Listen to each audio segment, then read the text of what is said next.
Hello and welcome to Fine is a Four-Letter Word. My guest today is Todd Bertsch. Welcome to the show. Hi, Lori. Thanks for having me. I am so happy to have you. And we met through a mutual connection in Noemi. Noemi, tell me your last name. Uh-oh, now you don't remember it either. I put you on the spot. Oh, wow. That's terrible because Noemi was actually a past guest on my show. So I love when past guests introduce me to future guests. Absolutely. Nothing better than a connection. Absolutely. So jumping right into it, I have some notes from our pre-show conversation, and I'm curious to know what the values and beliefs that were instilled in you as a kid that you picked up that contribute to who you became. Yeah. My parents were very quiet, and quiet in that we never sat down and had a conversation about, here's how I want you to be as a kid, right? It wasn't a real lovey, warm, fuzzy type thing. But I mean, it wasn't mean or bad. You just kind of knew what to do and you did it, right? Yeah. Because it's interesting to think about that question, because I've reflected a lot about, since I've been doing my own show and being on other shows and kind of going through these same questions. It was more about following by example. Mm-hmm. And so both my parents were blue collar. We were low middle class. They worked 2 jobs as far as I could remember. And so I have a younger sister. We were both very, very involved in sports all year round. That was even before like now every kid is all year round, right? But back then it really wasn't. But we were in so many sports that we stayed busy. And my father never missed a single game, a single sporting event. He was a janitor by day and mowed lawns. He had a little lawn business with a buddy in the evening. And we were talking about it a few weeks ago. I was just kind of curious, like, how many lawns did you have? How many clients? And he said, I don't know. We just did it. We needed extra money, and they did it for several years. So anyhow, all that to say, yeah, it was really hard work was really the core value. Being inclusive. Grew up in a very biracial neighborhood, and I've had a mix of private and public schooling, which I learned a lot from. One of my dad's best friends was African American. So without him, saying, hey, you need to be really inclusive and open to, any and all relationships, I just saw it. Right. Yeah. So again, there really wasn't this conversation. It was about me practicing what I saw. And honestly, at that, at a younger age, I didn't even know at the time, but now later in life, reflecting, it's like, okay, yeah. So it was all about hard work. And if I really wanted something special, then I took on some projects or, some little jobs, odds and ends. So I had my own little lawn business, 5 old ladies in the neighborhood. And I'd roll the lawnmower, a block or two, and $10 a week. And, 20-minute conversation inside with milk and cookies. Yep. And, which I knew that they enjoyed that more than, anything else. Just having somebody to talk to. But anyhow, so yeah, I was a paper boy. So it was, really early on. I've been working most of my life. Uh-huh. And those, especially being a paper boy, that was kind of like my introduction into entrepreneurship and owning my own business. Yes. I ask that question of everybody, and I don't think anybody has ever been like that their parents sat them down and formally said, here are the values in our family, kind of thing. Like, everybody picks up everything by watching. Mm-hmm.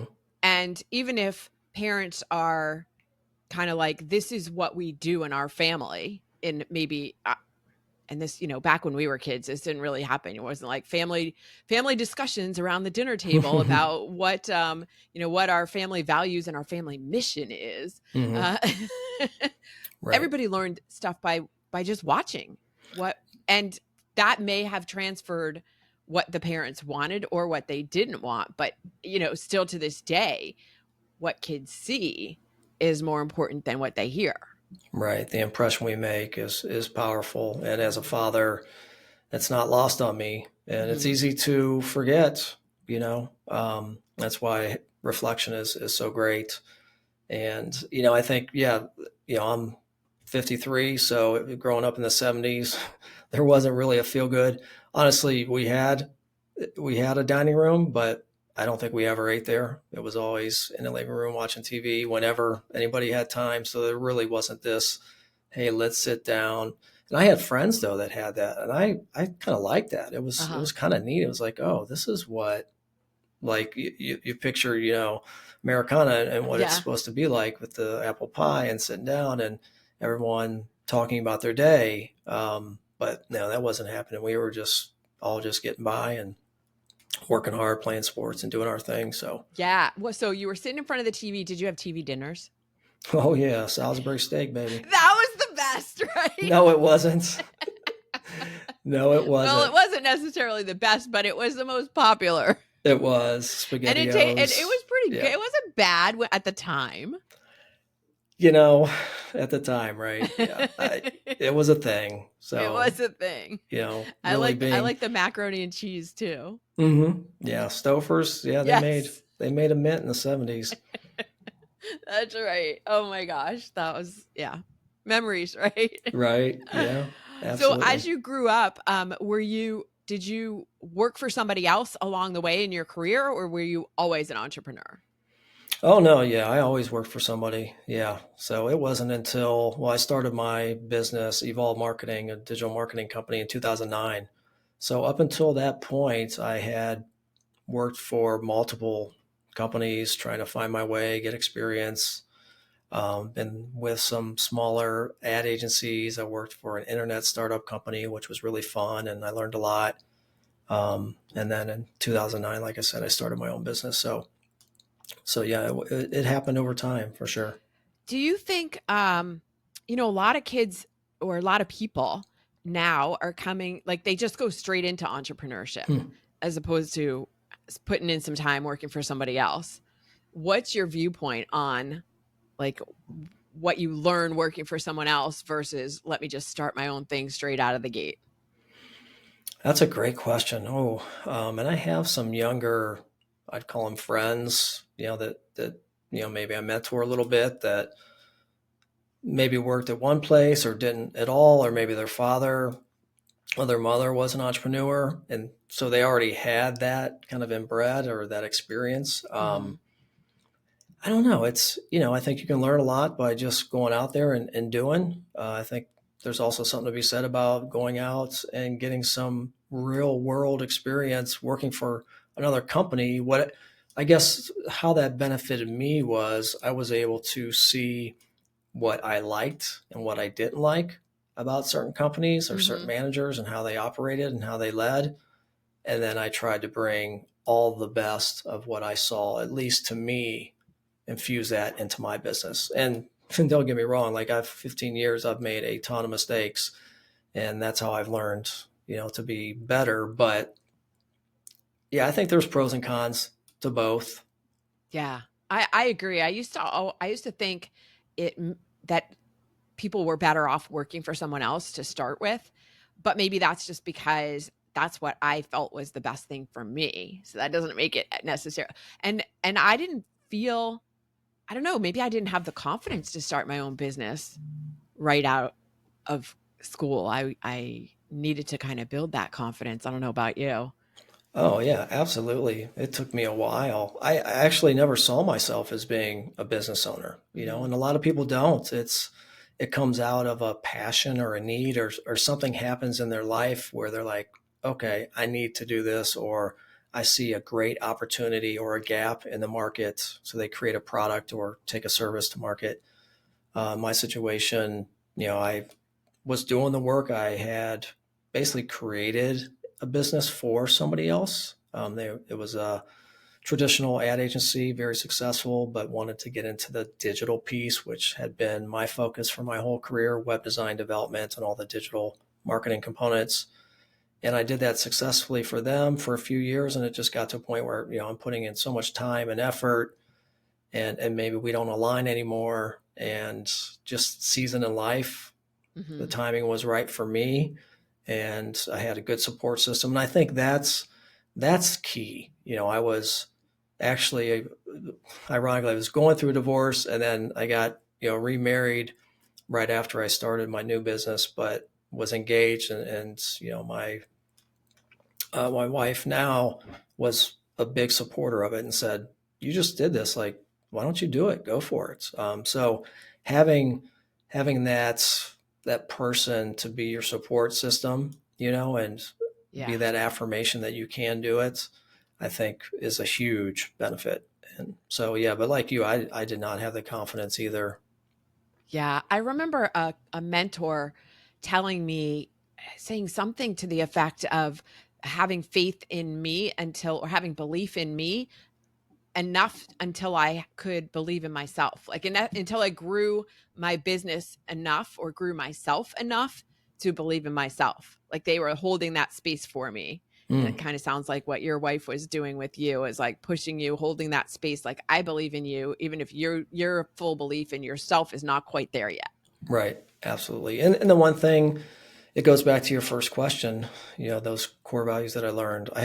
Always had a hard work ethic. I think if you asked anybody what they would say about me, I would hope that that's one thing that they would say is, this guy, he works his ass off.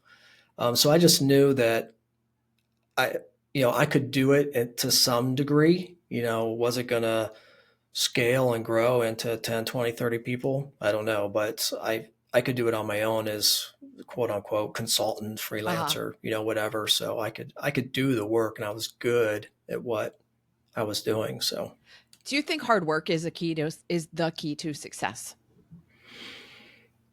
Oh, that's a loaded one, Lori.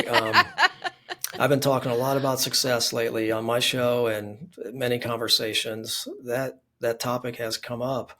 I don't come with the easy questions. Good. I want to be challenged. I love a challenge. Hard work defines success. I think defining success is based on the individual. I think it does take a certain level of dedication and devotion to get to a point where you can do the things that you want to do and have more control of your life, if that makes sense. So I would say, yes, there is a level of hard work. But I would ask the question, what does success mean to you? And I would ask your listeners that same thing.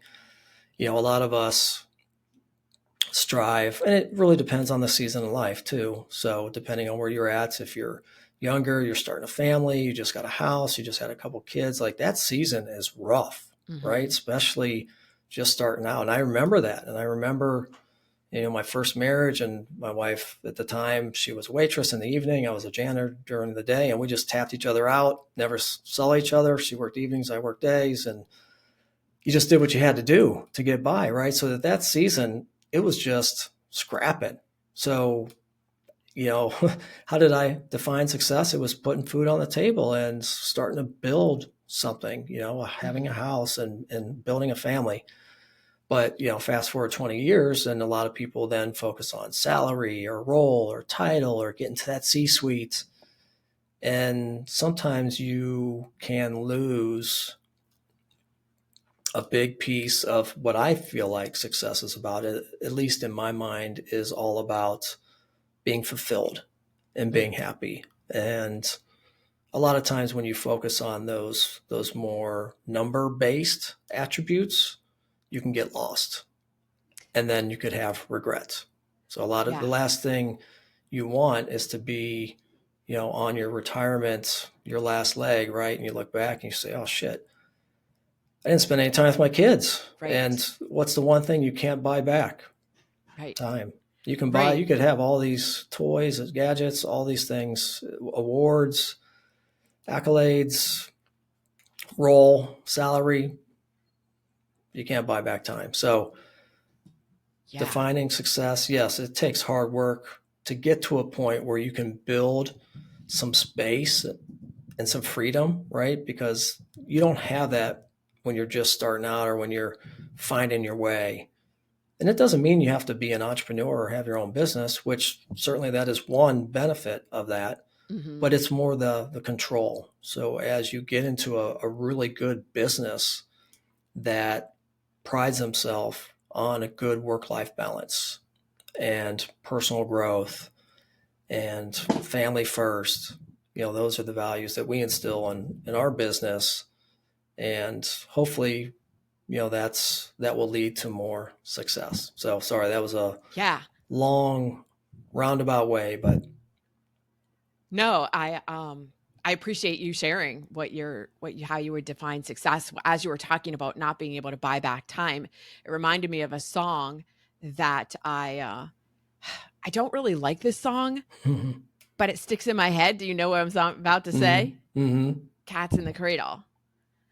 Oh, and, okay. Yeah, about Harry Chapin's song about he was always at work and his son grew up and didn't really know his dad. And then once the dad is like towards the end of his career and wants to build a relationship with the son, now the son is in his career building days and doesn't have time for the father. Cycle. Nasty cycle. Yeah, the song just like makes me tear up when I think about it. So it's like, but it sticks in your head. It does. It's a good lesson. It's important because, time flies by so fast. And I have a lot of younger employees that are just starting to build their family. And we have these team conversations or team meetings, and it always revolves around what the kids are doing or where they're at. And then they always say, damn, we're into October, we're into November. Where did they time? And I'm like, yeah, I told you, like, that's what happens when you, once you're done with college or whatever you're training to do and get into what I would call the real world. Yeah. And you start to build whatever you're going to build, time just flies by, and it's crazy. It's scary. And that's why, everyone says, like, enjoy the moments, embrace the journey, because you just never know. Do the things that you want to do, regardless of what other people are going to say about it, or whether you think it's the right thing to do. Like, oh, I don't know if it's the right time, or, I've been living nomad life for the past year, and people are always like, oh, you're so brave. Well, I just I don't want to get to the end of my life and be like, oh, I wish I had done whatever, X, Y, or Z. Right. And so, yeah. The show's called Fine is a 4-letter word. And there was a time in your life where you were saying things were fine and they weren't. Tell me that story. I have some notes again from our conversation, but. Yeah, absolutely. Absolutely not fine. Not fine. That's for sure. Yeah. So I guess in my late teens and into my 20s, I got involved in drugs and alcohol. I hung around with an older crowd. And it was the thing that was going on in the neighborhood. Not that I, needed to do it, but that was what was happening. And, so I got involved in that. It was, it was fine, recreational, weekends, Friday nights, party, whatever. Everyone did it. And then, as the years went on, it got to be, all right, I had to get high before I did anything else. So it was a point where I didn't know what like a real day looked like. And we're talking about pot and alcohol and maybe a little cocaine. So nothing, well, I don't want to judge, but in my world, a little cocaine is like, wait, what? Yeah. Okay. I'm not judging. I'm just saying it depends on the world you come from. Yeah, exactly. Yeah. So there was a lot of other ways that I could have went, but primarily pot, weed, whatever you want to call it, and alcohol. But anyhow, it got to the point where, just getting high before I leave the house, before I go to work, during work, and then all day after work and all night. And it just went on. And then there was an incident that happened. So once I got into my early 20s, ended up living with a couple of guys. One guy I knew, the other guy didn't. And I knew what I was getting into. It was a drug-ridden house. That's all it was, just doing drugs, selling drugs. And I got into a little scuffle with the one guy I didn't know one night. And I had been living there a few months. Then I went out with some of my friends, partied all night. they dropped me off when the bars closed, and they left. And no sooner than I sat down, these two guys came over and beat the crap out of me. I mean, literally, they pummeled me, and it was all I could do to get out of the house. I'm one guy, I'm drunk, whatever. And these two guys, one guy was a rather large, mean man. And yeah, so that was a scary moment for me. And, I was so embarrassed that I didn't even call the cops. I didn't report it. I didn't go to the hospital. I still have a chipped tooth that reminds me of it every day, which I'm glad. I do have that. But it was an embarrassing moment and a scary moment. And at that time, I made a choice. So up until that point, my whole mantra was built around destroying my mind. And that choice and that pivot I made at that moment, which was about a week later, was that I'm done. I can do more. I want to do more. And I can't do this. I can't continue to do this. So I made a choice. I enrolled in college in the arts. And then I found my path into graphic design very quickly. And that was my love. And then I was addicted to growth and learning. So I went from one kind of addiction to another. And that was the impetus of kind of my transformation. The human spirit always just amazes me, because it was something within you that just went, okay, no more of this. We need to grow. And like, what was that? And I'm not saying that there's even an answer, but to me, it seems like it's like that human spirit that just goes, we're here for more. Yeah, you're right. I mean, I was physically beaten, so there was Sure. that, right? So that definitely left an impression. But some people would be physically beaten and continue on in that lifestyle. True. Yeah, there was something in the back of my head. I had a few people that believed in me, and I remember, I actually haven't spoke about this on a show yet, but there was a moment a week later when I can vividly remember this, sitting on the couch by myself, and I just started crying. Because I was so disgusted and embarrassed, and like I had let my parents down and my aunt, who was like a second mom, and I'm just like, no, I can't do this. Like, they've invested in me, they believe in me, and I can't do this anymore. So yeah, that's when I decided, let's move on here. Was there ever a moment when you slid back into it, or was it once you decided that was it, you were only on that path? That was it. And that's the thing about me, which has been good and bad. Good in this case because it was on the other side. Being a hard worker, I'm very devoted and have an addictive and obsessive personality. So once I'm in, I'm 110 all in, and that's what I was about. So I ended up, graduating with honors. It took me 6 years because I was working full time as a janitor at night and going to school during the day, full load, and so it was a challenge. It was a journey, but I was in it to win it. Yeah. But I was ready. So the good thing was I didn't go to school when I wasn't ready and failed or dropped out or whatever. When I went, I was in it. You talked about struggling with anger and your temper. Did that play a part in your decision to change paths? And then how did that affect your career? Yeah, it did not. In fact, I had that issue with a bad temper. So I would go from 1 to 10. There was no pause button. There was no middle ground. And I had that issue since I was a kid. And so it was very evident in sports. So I was a guy playing t-ball, youth baseball when I struck out or didn't make a play in the field. I throw my bat, throw my helmet, get thrown out of the game. Soccer, same thing. I got more red cards than anybody in the neighborhood or in the league. But sadly enough, like that became my brand, and people knew me that way. They're like, oh, crazy Bertsch, temper Bertsch, whatever.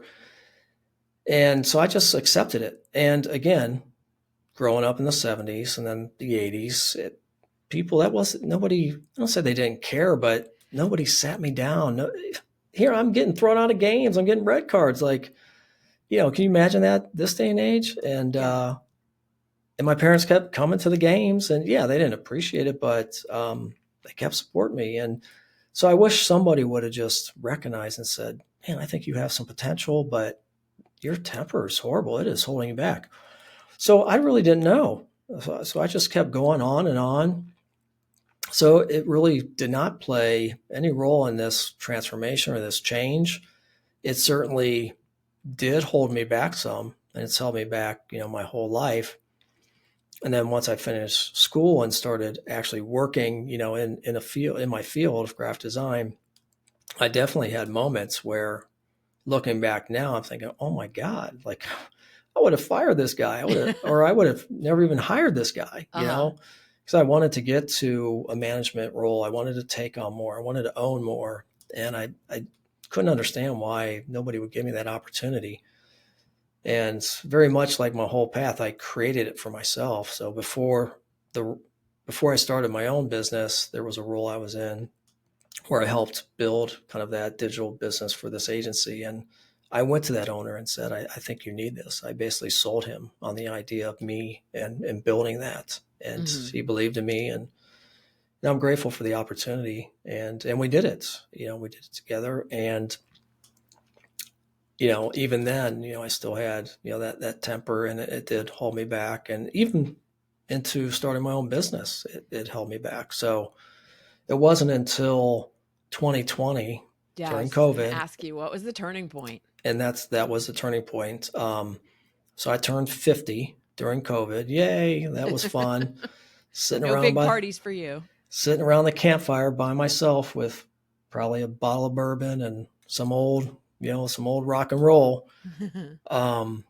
And, so much reflection. And I'm just like, I'm ready for some growth. And, I was into leadership, and COVID was challenging as a business owner. Oh my God. Like, the nights that I would be up all night with a rainbow spreadsheet of 50 different scenarios. What if this, what if that? And fortunately we did not have to we laid nobody off. We didn't cut any salaries. We made it through. In fact, we thrived, which was crazy, but, it was a tough time and lots of reflection. And part of that reflection was, I'm ready for the next level growth.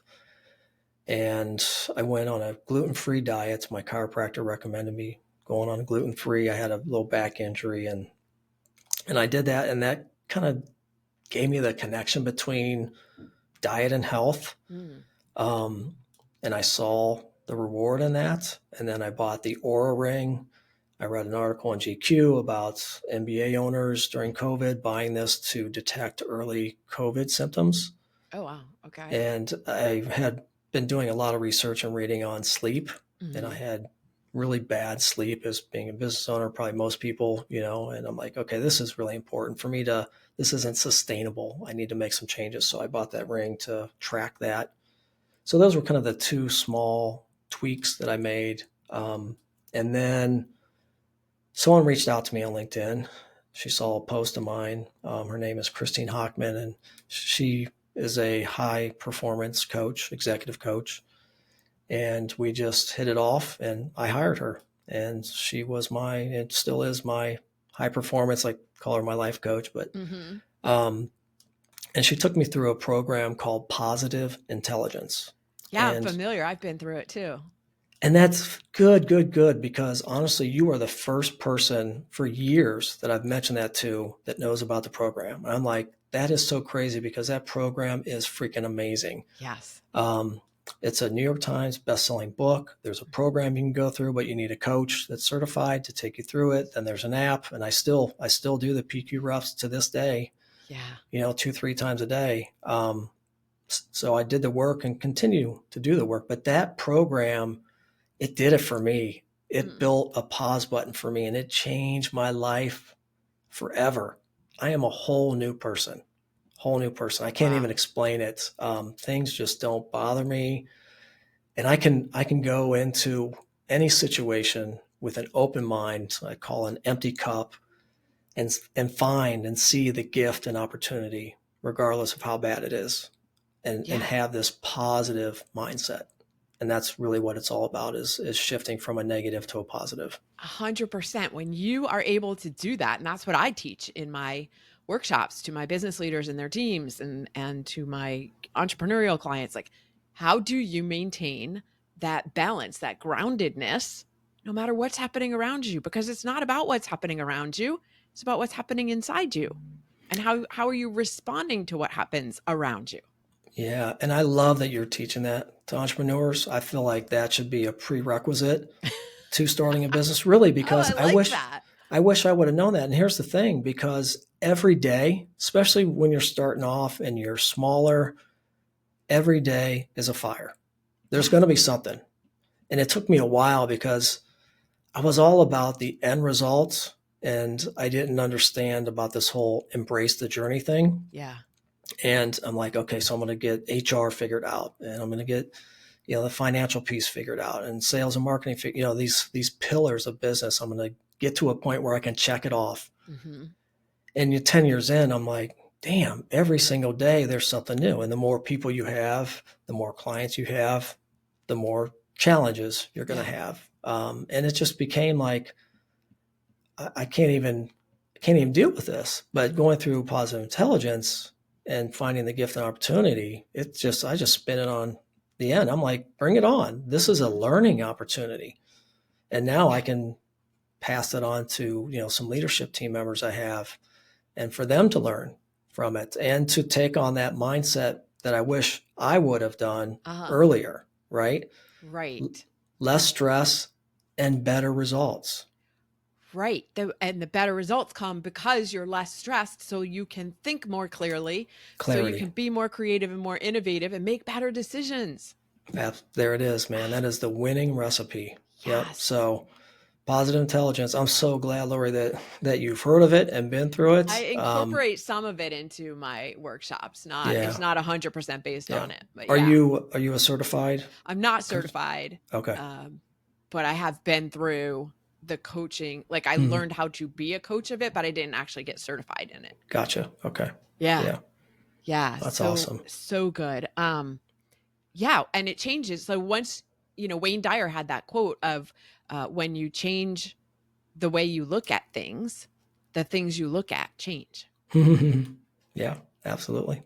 And you can see things that you never saw before. Right. Like, oh, I didn't realize that flower was there. Yeah. Cool. Yeah. And it changes everything. Like, it does change everything around you, because now how people respond to you is completely different. Mm-hmm. You don't get drawn into conflicts. No. As easily. I don't know. Still, like, stress is still going to happen. Situations are still going to exist. Oh yeah. That for sure. We're not saying they just go away magically, but again, how you respond to them, you're much more prepared. Yeah. And you're not necessarily reacting. Yes. You're pausing, listening, taking it in, and then taking some action. And you can also recover faster. That is an important piece that took me a while to realize. But the recovery, because, recovery, if it takes you weeks, man, you're losing time. You're just spinning your wheels. You're caught up in that negativity trap. And, if I would have done that, if I would have done this. Yeah. But yeah, if you can recover, rebound real quick, then you're moving on to the next thing, right? 100%. Or being able to pass it, delegate to elevate. Right. I mean, you're a sports guy. You said you're all into the different sports, and like football, quarterback throws an interception, has to come back in the next next time the offense is on the team and not even think about what happened last play. You're absolutely, even though, millions of people just saw that, it's going to be all over social and but you're right. And I would imagine that, they go through a lot of training. Yeah. Or the ones that are good have right. recognized that they should do some leadership, some personal growth training. But and you said it, the beautiful thing is you're doing this for yourself, but really you're doing it for everybody that you serve. Yeah. So it's a win-win. Yeah. Your family, all the relationships, your colleagues, if you're a business owner, all of your direct reports. Oh my gosh, this has been such a good conversation. We could keep going, but we're going to wrap it up. Okay. Yeah. Before we go, though, I have to ask you the song. See, you seem like a pretty mellow, chill, like low key. So it's hard for me to imagine the angry version of Todd. I am now. And so when you need an extra boost of energy, what's the song you listen to? Eye of the Tiger, baby. There's no, I don't even have to think about it. There's no doubt. Yeah. So my team knows. So when we go to a pitch, we're driving together in a pitch. They're like, all right, Todd, put it on. Eye of the Tiger. Yeah. And going into the gym, Eye of the Tiger. So yeah, it was one of the first records I bought. Little what were those, 45s? Was it a 45? Yeah. I mean, they were 45s. Yeah. Those little guys. Yeah. That was one of the first ones I bought. And not that that's a reason, but so there is a little bit more meaning there, but I've always, and Rocky's one of my favorite movies. I mean, it's a feel good, right? It's a good story. It's kind of how my life has been to some degree. I've always been just scrapping my way through, working my ass off to get where I'm at. And, having that Eye of the Tiger is the way to go. So that's mine. What's yours? I love it. Carrie Underwood's Champion. That's a good one. I like that one. Yeah. Cool. I mean, I'm surprised to hear you love the old rock. So I'm surprised that's your song. No, there are so many songs. I mean, I could pick almost any, like a whole bunch of Pink songs I could pick. Okay. Yeah. I like the awesome. Strong Women. I also like, there's Van Halen's Right Now when we're talking about, not have like the time you have is right now. And it goes by so fast. And so that song always cranks me up too. But I never thought of I'm that just song a music that way, person. but that's why I ask this question of people. But when that's a cool if I question. have to be pinned down, it's hard.